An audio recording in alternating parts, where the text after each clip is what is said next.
The City of Kelowna's climate strategy is in for some criticism tonight at the second town hall meeting of the Kelowna Climate Coalition. They're going to take a hard look at what Kelowna has in mind.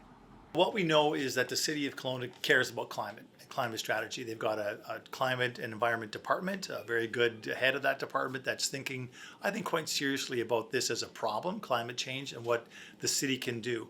And cities, I think maybe contrary to what a lot of people think, are responsible or can control through their policy 40 to 50% of greenhouse gas emissions within the city. So it's significant. And so many of us throw up our hands and say, well, yeah, the climate change is happening. What the heck can we do about it? We can't do anything about China, can't do anything about the federal government, provincial government's far away as well. But we're right here in Kelowna. We can actually do things, and the city is trying to do things.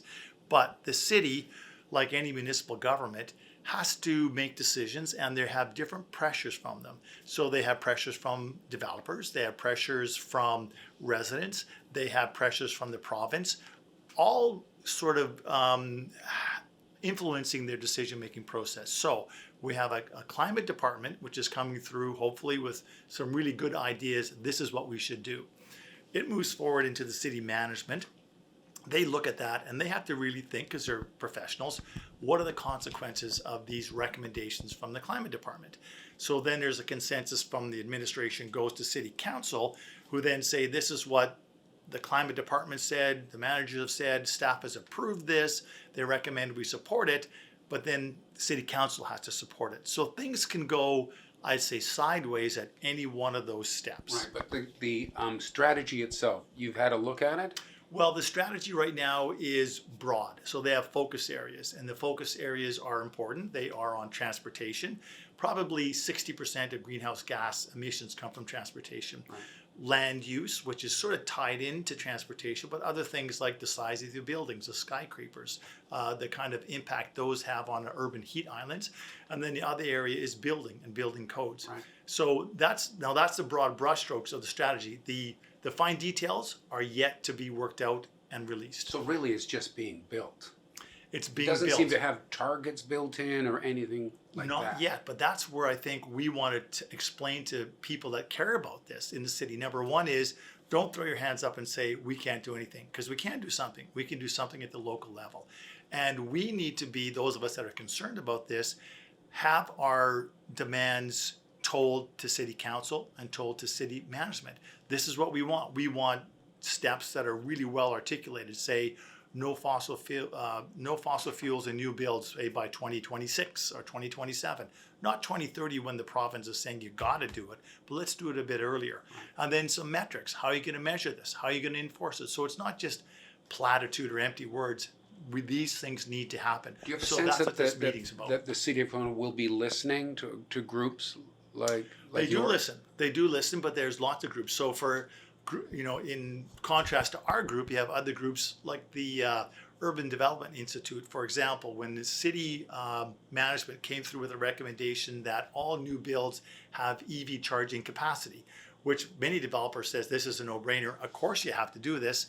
The Urban Development Institute and some developers says, no, that's too expensive, we can't afford to. Well, that's ludicrous. I mean, if you have to try to get rid of, internal combustion engine cars, you have to make the people that buy new homes be able to charge their car. Luckily, City Council listened to staff, they listened to our group, and they passed that.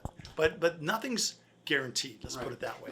What about the way politics is going right now? It looks like probably we're going to get a conservative federal government, unless things change, that will probably, it would look like, do a little bit less about climate change, at least, and this unpopular carbon tax. And then provincially, we see the resurgence of a conservative party that seems hell-bent on doing very little on the climate change front. Does it worry people like you who think a lot about climate change? It does, but I also understand where the average person's coming from. And I don't know if you remember the Yellow Vest group that was in France a few years ago. They said the politicians are worried about the end of the world. I'm worried about the end of the month. Meaning people they gotta pay their rent. They gotta gas up their cars. They gotta live day to day. Things are getting more expensive. So when you have someone like Polyev who gives a simple soundbite, axe the tax, to a very complex problem, it's appealing because people say, well, heck, we gotta do something. So what we're trying to do is make people understand the complexity but we can do something. But it's not going to be easy. Fossil fuels have made our lives unbelievably rich, vibrant. We've lived like kings, better than kings over the last 50, 60 years because of fossil fuels. One big problem, greenhouse gases. We're cooking the planet. So we've got to change things. It's going to actually hurt a bit. But you have Polyev and people like him saying, no, the hurt's not necessary. We can just go back to the way things were, business as usual, and everything will be fine. That's a very simplistic and maybe appealing soundbite, but it's going to get us in more trouble. We lived through the atmospheric rivers. We've had the heat domes. It's just going to get worse unless we do something. So that's the reality. And together we have to work on this. Terrific. So when you have a town hall like the one you're having tonight at Okanagan College, how many people there are putting their heads together to take on these subjects? Well, we have the Kelowna Climate Coalition. So we're a group of about 12 different people with various levels of expertise and some really good subject matter experts. So Rob Stupka, for instance, he's an engineer by training, but he works with a group called C40 Cities, and he's the North American director for climate adaptation for cities. So he is actually a world expert on this. We don't get any better in terms of knowledge content than that. We have Peter Trush, who's a transportation engineer, also very knowledgeable about this. Davis Kyle has spent a lot of time learning about buildings and how the built environment changes things. So we have subject matter experts, but then it's taking that expertise, working with the city, but most importantly, getting the community to say, hey, demanding from city council, demanding from the city administration, we know that we can do things, we have to do these things. Terrific. Thanks for this. My pleasure. Thanks for your interest.